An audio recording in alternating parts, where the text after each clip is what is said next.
मैं फुटपाथ हूँ। मुझे बनाने का मकसद अब सिर्फ मुझे मालूम रह गया है। मैं पैदल चलने वालों के लिए गैर ज़रूरी हूँ। लोगों की कदम बोसी मेरा फ़ख्र था, मगर अब तो मेरा अपना ही सीना बोझल है। मोटरसाइकिलों का वज़न तो कभी पत्थरों का। तेज़ चलती गाड़ियों के दरमियान से निकलकर इस शहर के लोग मुझे मंजिल समझते थे। कहीं मुझे बेचा गया तो कहीं कब्ज़ा हो गया। मैं फुटपाथ हूँ।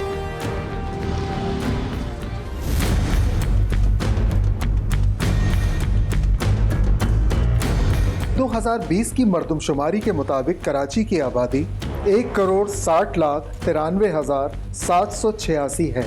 जहां एक तरफ आबादी बढ़ रही है तो वहां दूसरी तरफ फुटपाथ, सर्विस रोड, गली कूचों और नालों पर नाजायज़ तामीरात का काम तेज़ी से बढ़ता नज़र आ रहा है। दर हकीकत शहर के अंदर एक गैर कानूनी शहर आबाद है। अगर कराची का तायराना जायज़ा लिया जाए तो अंदाज़ा होता है कि सड़कें कुशादा होने के बावजूद शहर में जगह जगह गैर ज़रूरी ट्रैफिक जैम होता है। जिस लेन पर आपकी गाड़ी चलनी चाहिए वहाँ पथारे वाले दीदा दिलेरी से अपना कारोबार चला रहे हैं। अरे भाई, जब सैयां बहे कोतवाल तो डर काहे का। सवाल ये उठता है, क्या कोई भी खुशहाल या मुफलिकुल हाल इंसान लॉ ऑफ द लैंड से बालातर होना चाहिए? कौन हैं ये लोग? कैसे रोड पर कब्जा होता है? ये कानून कैसे तोड़ा जाता है? कौन तोड़वाता है?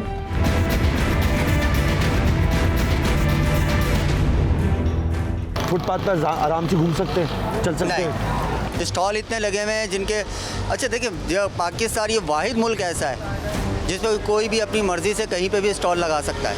शॉपिंग करते हुए आपको पार्किंग में प्रॉब्लम हुई? यार पार्किंग वाला मामला तो ये है कि इतना बड़ा माफी है ये पार्किंग वाला। हाँ।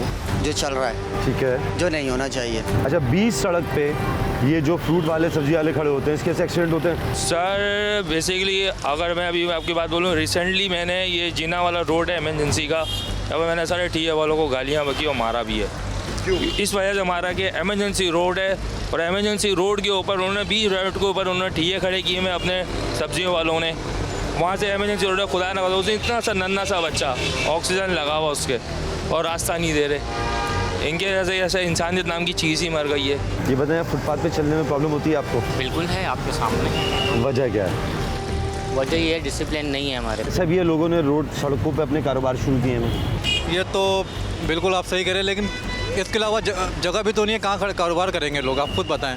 अच्छा, जगह नहीं है तो सड़क पे कर लो। सड़क पे जाहिर सी बात है, और कोई जगह कहाँ है, आप खुद बताएं ना, कहाँ करेंगे।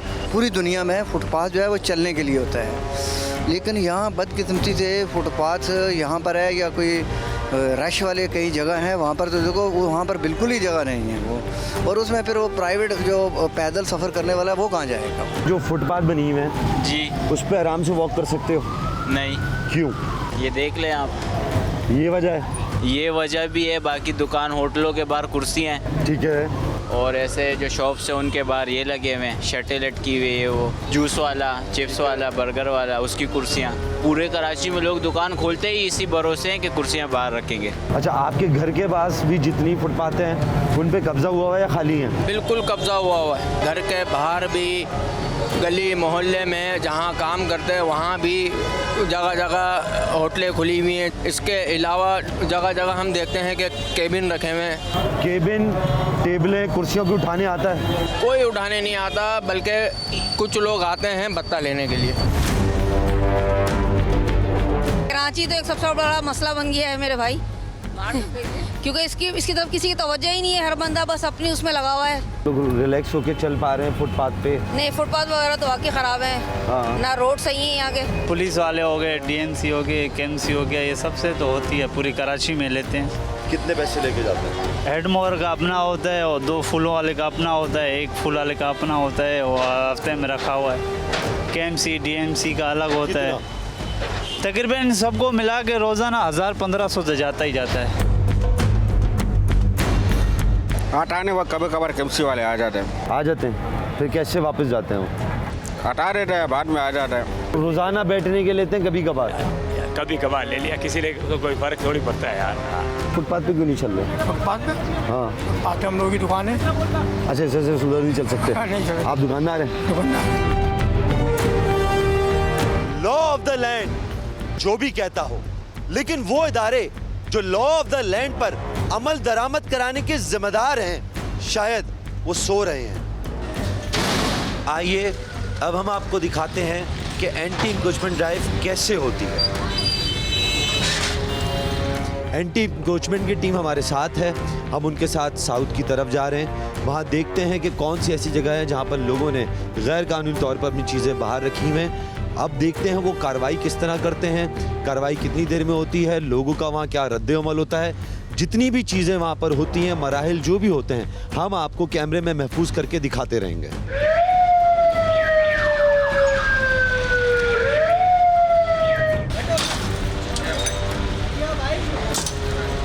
ये फुटपाथ पे रखे हुए? हाँ, फुटपाथ पे रखे हुए। ये मुस्तकिल रखे हुए होते हैं? ये रस्सा होगा, उसके ऊपर डालते हैं, उसके फिर ये लोग वापस आ जाते हैं, इनको भगाते हैं। आज इनको हम लोग बगैर बताए खामोशी से इतला दिए, उन्हें पहले इनको इतला मिल जाती थी। ये कितने दिनों में ऑपरेशन होता रहता है? ये हम लोग 10-15 दिन एक दफ़ा यहाँ पे करते हैं। यहाँ की कंप्लेंट बहुत ज़्यादा जमा हो गई थी क्योंकि हमारे ऑपरेशन ज़्यादा चल रहे हैं, इस वजह से हमें टाइम नहीं मिला था। आज हमें टाइम मिला, मौका मिला, तो हमने चले इस गली की भी कंप्लेंट। काफ़ी लोग यहाँ के लोग बड़े परेशान थे यहाँ से। ये मुस्तकिल दोबारा आ जाते हैं यहाँ पर? ये दोबारा आ जाते हैं। अच्छा, ये मज़ाहमत करते हैं आपसे, लड़ते हैं? थोड़ा बहुत कभी करते हैं, कभी नहीं करते। कभी नहीं करते, वो गलती पर है ना, ये लोग क्या मज़ाहमत करेंगे।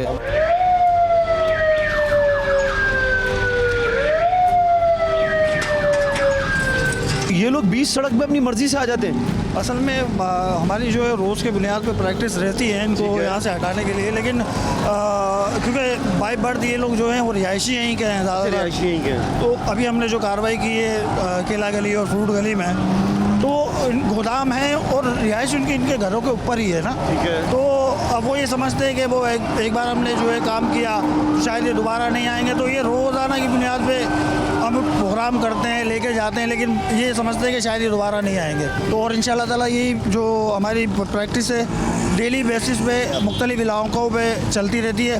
अब बाज़ औक़ात ऐसा हो जाता है कि बहुत जगह एक ही इलाके की कंप्लेन आती है, लेकिन हम एक आध दिन छोड़ के, क्योंकि कंप्लेनें हमारे पास बहुत ज़्यादा होती है, तो उनको हम कंप्लेनों को भी साथ साथ मैनेज करते हुए हम जो कंसल्ट कंप्लेन है उसको भी कंप्लीट कर लेते हैं हम। ये गार्डन का इलाका है, ठीक है, ये बड़ा मसरूफ़ रोड है। शाम में जब यहाँ के लोग यहाँ से गुजरते हैं, जबकि पूरे शहर में रहने वाले यहाँ से गुजरते हैं, तो यहाँ पर शाम में ट्रैफिक बहुत बुरी तरह जाम हुआ होता है। अच्छा, सड़क खाली होती है, आगे इतना ट्रैफिक नहीं होता, लेकिन चूँकि दुकानदारों ने या फुटपाथ के बाहर रक्शे वालों ने या हर किस्म के कब्ज़ा माफिया ने कब्ज़ा किया होता है, जिसकी वजह से पैदल चलने वाले को भी मसला होता है, जो यहाँ रहते हैं उनको भी मसला होता है, जो राह गुज़र होते हैं उनको भी मसला होता है। अच्छा, आप ये देखें यहाँ पर कितनी भगदड़ मच गई है। ये इन्होंने दुकान के बाहर फुटपाथ पर सारा सामान रखा हुआ है।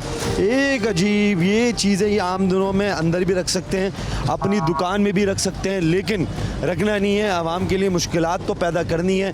अभी इंक्रोचमेंट ड्राइव आई है, तो आप सिर्फ ये दिखाइएगा ज़रा कितनी तेज़ी आई है। 2 मिनट के अंदर पूरा इनका माल भी अंदर चल जाएगा, फुटपाथ भी क्लियर हो जाएगी, रोड भी क्लियर हो जाएगा, इनका सारा सामान क्लियर हो जाएगा। यहाँ के लोग कारोबार के साथ साथ लोगों को मुश्किलात में भी मुब्तला कर रहे हैं, अजियत में भी मुब्तला कर रहे हैं।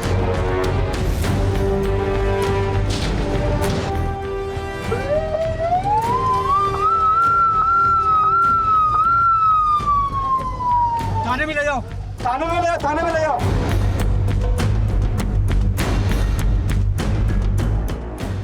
ये इनका सामान उठाया है और ये लड़ने आ गए। क्या हुआ है?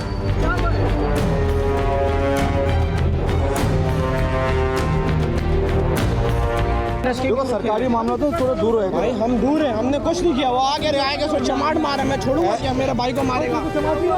इधर आओ। इनकी डायरेक्ट इसने गाली भाई आपको नहीं मैंने बोला आप गाली क्यों दे रहे हो? बोला इंक्रोचमेंट वालों की इसने गाली दी है, नीचे गाली दी मुझे। सही बात है कि गरीब आदमी होगा, अपना कारोबार चला रहा है, लेकिन यहाँ पर जब ये एक ठिकाना बनाते हैं, अपना एक ठिया बनाते हैं, उसके बाद इनको देख के 3-4 लोग और आ जाते हैं। ये मेन रोड है, इससे राइट साइड पे आप जाएंगे, एक बहुत बड़ा अस्पताल भी है, मसरूफ़ अस्पताल है।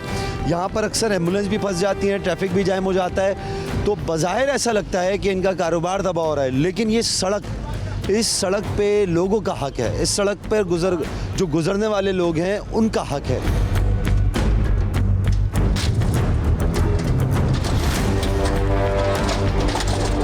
अच्छा इफ्तिखार सिद्दीकी साहब, इस जगह को आप क्या कहते हैं अपने डिपार्टमेंट में? ये हमारा डिस्ट्रिक्ट साउथ का स्टोर है, तो जहाँ से पूरे डिस्ट्रिक्ट साउथ से जो भी इंक्रोचमेंट साफ़ होती है उसके जितने भी सामान में होते हैं वो लाके यहाँ पे जब्त किए जाते हैं। अच्छा, जब्त करके यहाँ कितने दिन तक रखा जाता है? यहाँ होता है 15 दिन को उनको टाइम देते हैं, 15 दिन से पहले नहीं छोड़ सकते। इनको एक हफ्तनामा होता है, वो ला के देते हैं, उसका फिर प्रॉपर चालान बनता है। ठीक है। चालान के बाद जब चालान पेड हो जाता है तो फिर उनको सामान दिया जाता है। अगर कोई वापस ना लेने आए तो यहीं पड़ा खराब वो होता है तो फिर उसका ऑक्शन होता है, 3 साल में होता है या 5 साल में होता है, जब गवर्नमेंट जो अथॉरिटी होती है जब वो दिल चाहे करता उसमें हो जाता है। जैसे जो ठेले उठाए हुए हैं इन पे कोई नंबर वगैरह नहीं है? नहीं, हाँ इनके नंबर नहीं है, लेकिन जब हम उठाते हैं ना तो इस पर भी हम इस डिवीज़न का नाम डालेंगे और उसकी डेट डालेंगे। शुक्रिया। Senior director anti encroachment cell कहते हैं हम ऑपरेशन करते हैं, चौकीदार नहीं। कराची में इंक्रोचमेंट इमरान साहब भरी पड़ी हुई है, हर जगह रुकावट, क्यों? इस क्यों का जवाब तो मैं नहीं दे सकता, क्योंकि लोगों के अपने अपने इश्यूज़ हैं, क्यों वो इस कारोबार की तरफ आ रहे हैं। बहुत सारे जगहों पे आप जाएंगे तो उनके पास शॉप भी मौजूद होती है, उनका अपना प्रेमिसेस होता है, उसके बाहर वो आगे काउंटर रख के ये लोगों की आदत में शामिल हो चुकी है ये चीज़। अच्छा इमरान साहब, कराची में ये मुशाहिदा किया है कि एंटी इंक्रोचमेंट ड्राइव होती है, कुछ ही देर बाद दोबारा से वो लोग उसी जगह पर आ जाते हैं, ऐसा क्यों होता है? देखिए, हमारे पास सज़ा इन जज़ा का थोड़ा सा है इशू। हमारे पास जो अख्तियारात हैं वो हम किसी की ठेले को या पथारे को रिकवर करके हम अपने स्टोर में ज़ब्त कर लेते हैं, उसके बाद एक छोटा सा हम उन्हें फ़ाइन करते हैं जो हमारा मैक्सिमम अख्तियार में है। अच्छा, जब सज़ा का खौफ नहीं होगा तो वो लोग दोबारा उस चीज़ की तरफ आने की कोशिश करेंगे। अच्छा, थोड़ा सा मुशाहिदे में आया है, लोग ये कहते हैं, तासुर है कि ये जो फ्रूट के सब्ज़ी के ठेले लगते हैं मेन रोड पे, इसमें पुलिस जैसा इदारा कोई उसकी भी इन्वॉल्वमेंट है? देखें, मेरे हिसाब से तो अभी तक कोई ऐसी मेरे पास इंफॉर्मेशन नहीं है। हाँ, ये ज़रूर है कि जो बेनिफिशरी होगा ठेला लगाने वाला, वो किसी ना किसी का नाम इस्तेमाल करता है। वो केएमसी का नाम भी लेते हैं कि जी केएमसी वालों की सपोर्ट है, पुलिस की है या कि किसी भी इदारे की, वो अपने फ़ायदे के लिए नाम ज़रूर इस्तेमाल करते हैं, लेकिन मेरे हिसाब से ऐसी कोई अपडेट नहीं है। क्या आपके पास वसाइल पूरे हैं? वसाइल की कमी है हमारे पास जितना बड़ा कराची का हदूद है और जो हमारी केएमसी की लिमिट्स हैं उसके मुताबिक हमारे पास स्टाफ की भी कमी है, हमारे मशीनरीज़ की भी कमी है। इस लिमिटेड रिसोर्सेज के अंदर हम वो जितना मैक्सिमम हमारी है उससे ज़्यादा बढ़ के हम काम कर रहे हैं। तकरीबन हमने ज़्यादातर कमर्शियल इलाकों में देखा है कि फुटपाथ पे पूरी तरह कब्जा हुआ है, कहीं बाइक की पार्किंग है, कहीं पर फ्रूट सब्ज़ी वाले। ये आपके दायरे कार में आता है? जी बिल्कुल, हमारे दायरे कार में आते हैं और हम इस पे काम कर रहे होते हैं। असल में मैंने जिस तरह बताया कि हमारे साथ साथ यानी हमारे केएमसी के साथ साथ डीएमसी की टीमें भी काम कर रही हैं। तो कुछ एरिया डिफ़ाइन है, जो मेन रोड्स हैं वो केएमसी की जुरिडिक्शन में आते हैं और जो अंदर उसकी सर्विस लेन है या सर्विस एरियाज़ हैं वहाँ डीएमसी की टीमें काम कर रही होती हैं। अच्छा, जब आप ये ऑपरेशन करते हैं तो क्या कभी ये ख्याल आता है कि ये तो गरीब लोग हैं, इनका रोज़गार है, इनका रोज़गार पूरा तबाह हो रहा है, ऐसा कभी ख्याल आता है? देखें, हम भी इसी माशरे का हिस्सा हैं। अगर किसी की रोज़ी का नुकसान हो रहा है वो हम अंदर से तो तकलीफ़ होती है, लेकिन एक गैर कानूनी अमल है। अगर वो किसी सड़क को घेर के खड़े हैं, ट्रैफिक फ़्लो ख़राब हो रहा है या किसी नाले के अतराफ़ में उन्होंने मशीनरी का रास्ता नहीं छोड़ा हुआ, तो हमारे लिए भी परेशानी है, पूरे शहर के लिए परेशानी है। आप सीनियर डायरेक्टर हैं, अगर पूरे वसाइल दिए जाएं, जितना भी एरिया आपकी जुरिडिक्शन में है वो कितने दिन में क्लियर हो सकता है? Within a month. मुस्तकिल तौर पे? मुस्तकिल तौर पे। बहुत बहुत शुक्रिया। क्यों कार्रवाइयों के बावजूद इंक्रोचमेंट पर काबू नहीं पाया जा सका, जानते हैं सुनो टीम के सीनियर रिपोर्टर अरबाब चांडियों से, जो 28 साल से सहाफत से वाबस्ता हैं। कराची में आम सड़कों पे जो कब्जे हो रहे हैं, फुटपाथ पे कब्जे हो रहे हैं, पार्किंग पे पार्किंग लगी हुई है, सही है, ट्रैफिक जैम हो रहा है, ये इंक्रोचमेंट वाले जो हैं, एंटी इंक्रोचमेंट वाले, इसके खिलाफ कोई काम करते हैं या बैठे रहते हैं? वाह वाह, बड़ा अच्छा बात की। ये जितने भी एंटी इंक्रोचमेंट होते हैं ना, यही तो इंक्रोचमेंट कराते हैं और इन्हीं के साए पे होती है। यहाँ पर कब्जा पहले जो हो रहा होता है वो उसका इंक्रोचमेंट को पता होता है, वो आंखें बंद करते हैं, उसके पैसे मिलते हैं। आंखें यूं बंद करो। तो इसमें सिर्फ इंक्रोचमेंट एंटी इंक्रोचमेंट डिपार्टमेंट शामिल है या बाकी इदारे भी हैं? सबका मिला हुआ है। मैं आपको बताऊँ, लोफर जो होते हैं लोफर किसी भी ज़बान बोलने वाला हो, किसी भी तंजीम से ताल्लुक़ रहा, उनका आपस में इत्तेहाद होता है। वो एक जगह एक प्लेटफार्म, उनका मुफाद ये होता है पराई जेब से पैसे कैसे निकालना है। अरे आप छोड़े, हमारी तो फुटपातें महफूज हुई हैं। हमारी फुटपाथों पर KMC ने दानिस्ताब वो जो पर्ची लेके खड़े हुए हैं, KMC आज ऐलान करे ये पर्ची वाले हमारे नहीं हैं और कहे पुलिस को, पुलिस नहीं तो रेंजर्स है, ऑपरेशन करे, आपके सारे फुटपाथ आपको खाली मिलेंगे। पुलिस इनकी मामलत ख़त्म कर दे तो कब्जा ग्रुप कम हो जाएंगे। बिल्कुल कम। असल मसला पुलिस का है। सिर्फ पुलिस का नहीं है। सिर्फ पुलिस का नहीं है। पुलिस का नहीं, ये एक नेक्सस है। यानी पटवारी, मुख्तियारकार, DC ऑफिस, SSP ऑफिस और मैं, यानी मेरे जैसा बासर आदमी, जब तक ये 5 चीज़ें नहीं इकट्ठे होंगी तब तक कोई आदमी कब्जा नहीं करवाएगा। बाकी इदारों के मैं नाम नहीं लेता, वो नाराज़ हो जाएंगे। अरबाब चांडियों से नाजायज कब्जों की एक और किस्म पर मजीद बात होगी, लेकिन उससे पहले देखते हैं एक रिपोर्ट। कहा जाता है शहर की तकरीबन 62% आबादी कच्ची आबादी पर मुहित है और इनमें से बेशतर कच्ची आबादियां शहर की प्राइम लोकेशंस पर वाक़ हैं, जिन्हें मुख्तलिफ अदवार में सियासी फ़वाइद हासिल करने के लिए रेगुलराइज किया गया। अगर बात यहीं तक महदूद रह जाती तो शायद बेहतर था। तकरीबन 1 दहाई पहले एक ऐसे इफरीत ने जन्म लिया जिसने कराची के 35,000 एम्यूनिटी प्लॉट्स को निगल लिया। कहते हैं ज़रूरत ईजाद की माँ है और इस माँ के बतन से एक नई इख्तिरा ने जन्म लिया जिसे पाकिस्तान भर में चाइना कटिंग के नाम से जाना जाता है। इस चाइना कटिंग के जरिए गैर कानूनी तरीके से रिफाई प्लॉट्स पर रेजिडेंशियल और कमर्शियल प्लॉट्स बनाकर बेच दिए गए और बेचारे शहरी तमाशाए अहले करम देखते रहे। एक मशहूर अंग्रेजी कालम नवीस इरफान हुसैन के मुताबिक चाइना कटिंग की बुनियाद MQM ने रखी और रिफाई प्लॉट्स को महंगे दामों फरोख्त करके खतीर रकम कमाई गई। इसी कालम में इरफान हुसैन लिखते हैं, बहुत से MQM रहनुमाओं पर यह इल्ज़ाम है कि उन्होंने इस दिन दहाड़े डकैतियों से अपनी तकदीर ही बदल डाली। तकरीबन 5 बरस पहले साबिक चीफ जस्टिस ऑफ पाकिस्तान जनाब गुलजार अहमद KMC, KDA और डिप्टी कमिश्नर्स को ऑर्डर जारी कर चुके हैं कि अपनी अपनी हुदूद में फौरी तौर पर नाजायज़ कब्जे को ख़त्म कराकर ज़मीन वागुजार करें और तमाम गैर कानूनी अलॉटमेंट को मनसूख किया जाए।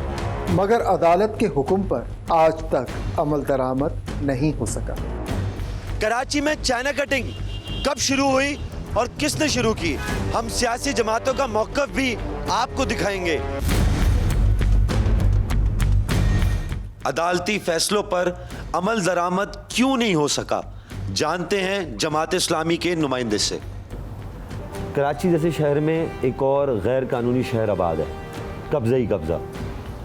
किसने किया, कब से हो रहा है, कौन जिम्मेदार है? जी बिस्मिल्लाहिर्रहमानिर्रहीम। मेरे ख्याल है कराची के वो सारे स्टेक होल्डर्स जो कि हुकूमत और इक़्तिदार में रहे हैं, वो सब जिम्मेदार हैं कराची को तबाह करने के और उस पर कब्ज़े करने के। तो यहाँ पे कराची के अंदर पिछले 35 साल से पीपल्स पार्टी की हुकूमत रही है, उनके पार्टनर्स MQM यहाँ पे मौजूद रही है और इन सारे लोगों ने मिल के और उनके साथ और भी जने बहुत से जिसको मौका मिलता रहा उसने करता रहा। लेकिन ये एक होता है ट्रिकलिंग डाउन इफेक्ट होता है, जब गवर्नमेंट्स किसी चीज़ में इन्वॉल्व होना शुरू हो जाएँ तो आप पे किसी को रोक नहीं सकते कि उसके कब्ज़े करने के लिए और उसके हिसाब से वो चीज़ों को लेकर उसको बिगाड़ने के हवाले से। अब बात थोड़ी सी अगर आगे बढ़ाऊँ, एक तो वो सिचुएशन थी जो पिछले 20, 25, 30 साल में जो चाइना कटिंग्स हैं, जो फुटपाथों पे कब्जे हैं, जो नालों के ऊपर कब्जे हैं, जो सारी चीज़ें हैं, किसको नहीं पता। यानी कि अभी जो यहाँ पे पूरी जो फ्लडिंग हुई है कराची के अंदर, उसमें एक मेजर वजह ये है कि जो नाले, जो आउटलेट थे पानी के, उन आउटलेट्स के ऊपर भी लोगों ने बड़ी बड़ी कंस्ट्रक्शंस करके चली गई। चाइना कटिंग की बुनियाद इस शहर में किसने रखी, MQM, पीपल्स पार्टी, ANP या कोई और? चाइना कटिंग की बुनियाद तो MQM ने रखी है, इसमें तो कोई दो राय नहीं है इसकी, लेकिन इसके अंदर पीपल्स पार्टी भी उनके साथ बिल्कुल शामिल हाल है। सिस्टम से मुराद सियासी जमातें या इदारे? देखिए, एक टर्मिनोलॉजी यूज़ हो रही है जहाँ पे कब्जे होते हैं, वो कहते हैं कि सिस्टम और एक किस्म का वो एक उन्होंने एक इंस्टीट्यूशन का नाम दे दिया उसको, उसमें इदारे सब शामिल हैं उसके अंदर और लोगों का ये ख्याल है कि इसके पीछे जो बाअसर लोग हैं उन्होंने पूरा एक नेक्सस बनाया है और वो मुख्तलिफ जगहों पर जाके कब्जे करना शुरू कर देते हैं। लेकिन हमारा मसला ये है कि हमारी अदालतों के जो फैसले हैं ना, वो भी सारे अमल के अंदर शामिल हैं इसके अंदर। अगर अदालतें 10-10 और 20-20 साल फैसले नहीं करेंगी तो कैसे इंसाफ मिलेगा, कैसे उस शख्स को इंसाफ मिलेगा जिसके घर के ऊपर कब्जा कर लिया गया है? वो अगर आप जिस तरह हम चाइना कटिंग की बात कर रहे हैं या इस तरह की चीज़ों की अगर आप उसकी बात करते हैं, हम गए हैं केसेस के अंदर, लेकिन मसला सिर्फ ये है कि अदालतें अगर एफिशिएंट और स्मूथ और जल्दी फैसले करेंगी तो मुल्क के अंदर चीज़ें बेहतर होना शुरू हो जाएंगी। इफ़ आई कैन से कि हमारी जो अदालतें हैं वो भी किसी न किसी तरह इस सारे अमल के ज़िम्मेदार हैं इसकी।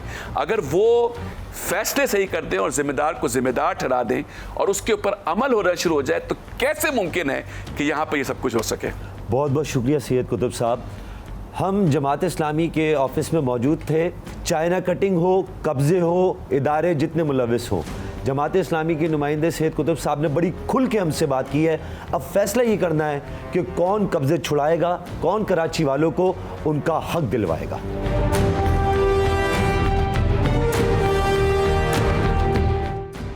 जिस ज़माने में ये चाइना कटिंग हुई, मुस्तफ़ा कमाल मेयर कराची थे। उनका कहना है ये बाख्तियार मेयर थे। क्या अब ये चाइना कटिंग को ओन करते हैं? चलते हैं पीएसपी की राय लेने।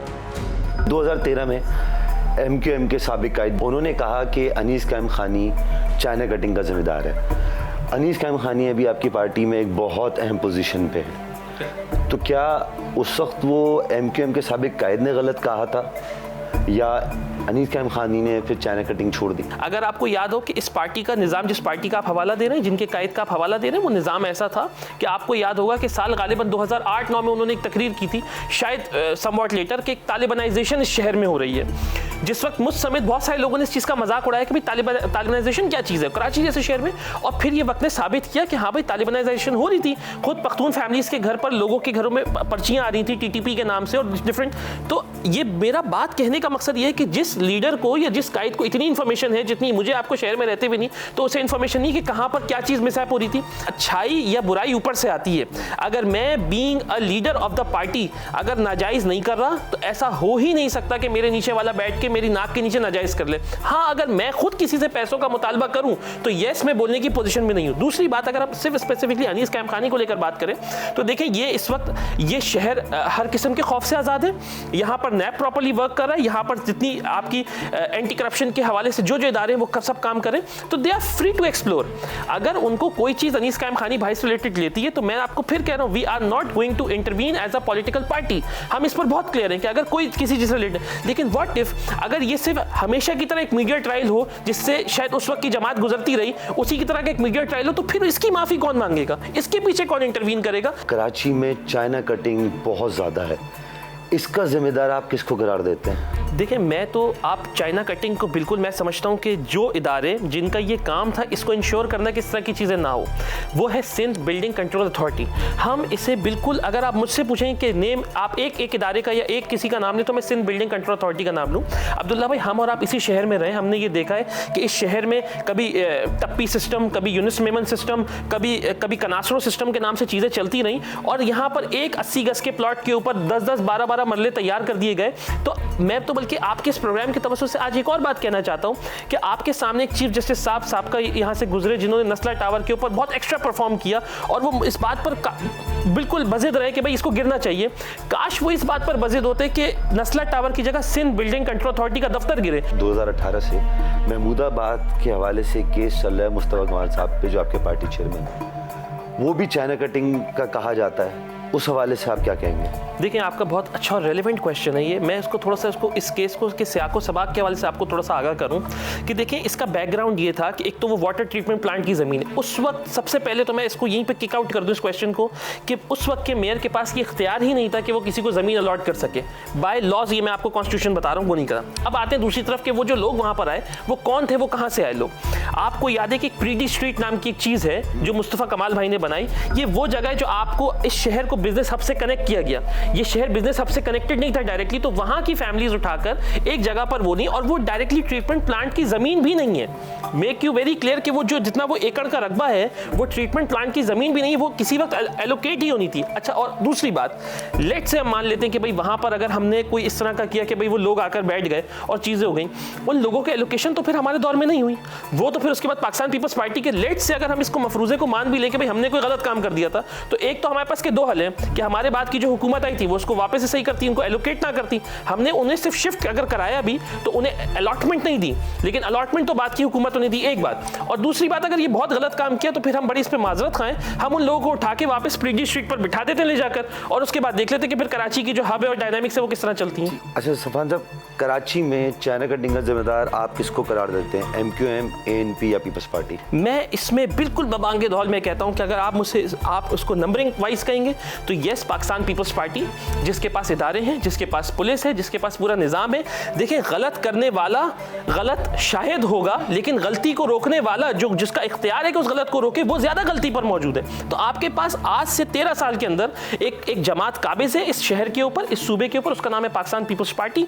वो उसकी जिम्मेदारी थी, लॉ इन्फोर्समेंट एजेंसी उसके पास है, सारे लोग उनके पास है कि वो इसको रोकते, लेकिन माजरत के साथ वो खुद इसके आला-ए-कार हैं। बहुत बहुत शुक्रिया डॉक्टर साहब।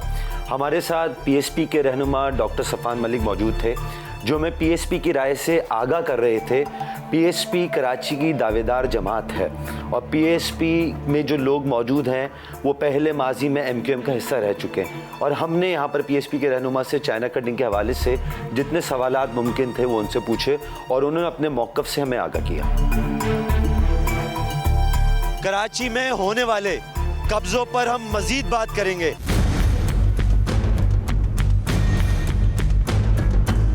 ये नॉर्थ नाज़ाबाद की शाहराह नूरजहां है, जहां 6 पार्क्स पर चाइना कटिंग हुई, जहां रिहायशी प्लॉट्स के साथ साथ दुकानें भी बनाई गईं। इन दुकानों में बैंक से लेकर रेस्टोरेंट्स भी कायम हैं, और अब इन रेस्टोरेंट्स ने अपने पांव सर्विस लेन्स तक पसारने शुरू कर दिए हैं, और डिस्ट्रिक्ट एडमिनिस्ट्रेशन खामोश तमाशाई बनकर सब देख रही है। इस वक्त हम MQM पाकिस्तान के मरकज़ी दफ्तर बहादराबाद में मौजूद हैं। हमारे साथ साबिक MNA साजिद अहमद साहब मौजूद हैं। MQM जिनके साबिक कायद, उन्होंने खिताब करते हुए कहा कि कराची में चाइना कटिंग के ज़िम्मेदार हमाद सिद्दीकी, अनीस कायम खानी हैं। इस बात से आप मुत्तफ़िक हैं? अच्छा देखिए, मुख्तलिफ़ पार्टीज़ के अंदर मुख्तलिफ़ लोग होते हैं, और जब वो पावर में आते हैं या पार्टी किसी को पावर देती है तो फिर मेरे हिसाब से वो अपने भी कुछ एजेंडे होते हैं जिसकी तकमील के लिए कोशिश काविश करते हैं, और गलत फिगर पेश करते हैं कि देखिए हम ये काम करने जा रहे हैं, इसके पॉजिटिव इम्पैक्ट आएंगे। लेकिन इस चीज़ को भी थोड़ी देर के अलग रख लें कि MQM चाइना कटिंग के अंदर या MQM के लोग चाइना कटिंग के अंदर इन्वॉल्व थे। आप चले जाएँ इंटीरियर सिंध के अंदर, आप ही सोहराब रोड के अंदर चले जाएँ। सोहराब रोड से कराची का हिस्सा है ना, पार्ट ऑफ कराची वो, आप सोहराब रोड जाके तो दिखाएं वहाँ पर, वहाँ किसी ने पूछा आज तक? कराची में चाइना कटिंग का जिम्मेदार क्या पीपल्स पार्टी है? देखिए मेरे ख्याल में ये चाइना कटिंग अब ये आज से नहीं, ये काफ़ी कराची में ये जो इंक्रोचमेंट का सिस्टम है ना, ये MQM से जो पावरफुल होने से पहले ये सिलसिला जारी और सही था। बीच में जब बल्दियाती इंतखाबात नहीं हुए थे 10 साल, तो एडमिनिस्ट्रेटर रहे हैं, एडमिनिस्ट्रेटर कराची रहे हैं, फिर टाउन के एडमिनिस्ट्रेटर, डिस्ट्रिक्ट के एडमिनिस्ट्रेटर रहे हैं। उन्होंने भी खूब जिसकी जो मर्ज़ी है उसने खुला खाता इधर चलाया कराची के अंदर। कराची की डायनामिक्स से वो बिल्कुल नावाकिफ़ हैं, उनको पता कुछ नहीं है। जिसने पैसे दिए उसने फुटपाथ पर ठेला लगा लिया, उसने फुटपाथ पर केबिन लगा लिया, उसने वहाँ पर एक दीवार खींच ली। फिर लैंड के लोग भी इन्वॉल्व, सिर्फ MQM नहीं, इसके अंदर लैंड के लोग भी इन्वॉल्व थे। KBC सो रही थी, KDA सो रहा था, लीगल डिपार्टमेंट है ना। कई पार्कों पर कब्ज़ा हो गया, ज़मीनों पे, सोसाइटीज़ पे कब्ज़ा हो गया, कम्युनिटी प्लॉट्स पे कब्ज़ा हो गया। MQM ने कभी एहतजाज किया इस पे? मेरे ख्याल में MQM इस सिस्टम के बहुत ज़्यादा अगेंस्ट रही है हमेशा से ना, और गुज़िश्ता कुछ अर्से पहले जो शादी हॉल्स भी टूटे थे उसमें भी डिस्क्रिमिनेशन की गई है, ठीक है ना। आप मैं बोल रहा हूँ थोड़ा सा आप कराची से बाहर तो जाएँ, वहाँ देख लें खुली आज़ादी है, लोगों की ज़मीनों पर, एग्रीकल्चर लैंड पर कब्ज़ा किया हुआ है। वहाँ के वडीरे जागीरदारों ने मुफ्त में 2-4 महीने में अपने हल्के के 2-4 बंदों को उठाते हैं, 10-15 बिरादरी के 1-2 बंदे उठाए, उनको थाने में बंद करवा दिया, फिर उनको छुड़वा लिया। आप NA 257 से 2 मरतबा मैंने रहे, मलीर भी उसी में आता था। मलीर में बहुत ज़्यादा कब्ज़े हुए। उस ज़माने में आप वहाँ के MNA भी थे, कब्ज़ों का कौन जिम्मेदार है? मेरे ख्याल है मलीर में चाइना कटिंग हमने नहीं होने दी, बिल्कुल भी नहीं होती। मेरे साथ उस वक्त सेक्टर इंचार्ज होते थे नईम भाई, मैंने उन्होंने मिल के और लोगों ने भी उसकी मुखालफत की कि हम यहाँ नहीं होने देंगे चाइना कटिंग। माजी में जो भी हुआ, जिसमें हम चाइना कटिंग कह लें, जो भी मामला थे, ये आप पुरानी MQM के खाते में डालते हैं या इस वाली MQM के खाते में डालेंगे? कुछ लोगों ने किया ऐसा, मैं ये नहीं कहता पुरानी एमक्यूएम ने किया। चाइना कटिंग का जिक्र होता है, वहाँ उससे हमेशा एमक्यूएम को जोड़ा जाता है। अभी आपने कुछ अर्से पहले देखा होगा पंजाब के अंदर मुस्लिम लीग नून के एमएनएज ने कब्ज़े किए हुए थे, वहाँ पर फिर इनकरेजमेंट की जो टीम है उसने वर्क किया, जो भी वहाँ का मुताल्लिका डिपार्टमेंट है, कब्ज़े वहाँ पर भी हुए हैं। एमक्यूएम से 5%, 6%, 10% गलती हो गई होगी, लेकिन जब जिक्र आता है चाइना कटिंग एमक्यूएम का जिक्र आता है, लेकिन जिन्होंने इस मुल्क को लूटा, अरबों खरबों रुपए खा गए, जो नैब को मतलूब हैं, जिन्होंने इस मुल्क के अंदर ना डैम बनाए, जो वफाक के अंदर जिनकी हुकूमतें रही हैं, जो मुख्तलिफ़ वक्तों के अंदर मुख्तलिफ़ चारों सूबों के अंदर हुकूमतें रही हैं, उन जमातों की तरफ भी हमें देखना चाहिए। लियाकताबाद, गुलबहार, गोरीमार 60-60 गज पे जो 5-5 मंजिला खड़ी हुई बहुत गलत गिरी भी, बहुत गलत है। क्या वो एमक्यूएम के लोगों ने नहीं बनाई? नहीं, ये डिपार्टमेंट की, इसमें डिपार्टमेंट में देखिए मेन में कोई भी सियासी सरपरस्ती हो सकता है। हर जमात के अंदर अच्छे बुरे लोग होते हैं, और मुख्तलिफ़ वक्तों के अंदर अगर आइडेंटिफाई ऐसे लोग हैं तो उनको -B पार्टियों से किया गया है मुख्तलिफ़ जमातों में। बहुत बहुत शुक्रिया साजिद अहमद साहब। हमारे साथ एमक्यूएम पाकिस्तान के साबिक रुकन असम्बली साजिद अहमद साहब मौजूद थे, जो कराची में एक बड़ा मसला चाइना कटिंग है उस पर अपने मौक़िफ़ से आगाह कर रहे थे। नाजरीन, इस वक्त हमारे साथ मौजूद हैं पीपल्स पार्टी के रहनुमा साबिक उम्मीदवार बराए सूबाई असम्बली फैसल शेख साहब, जिनसे हम पूछेंगे कि एमक्यूएम, पीएसपी और जमात इस्लामी ने क्यों इल्ज़ाम लगाया है कि चाइना कटिंग की असल ज़िम्मेदार पीपल्स पार्टी है।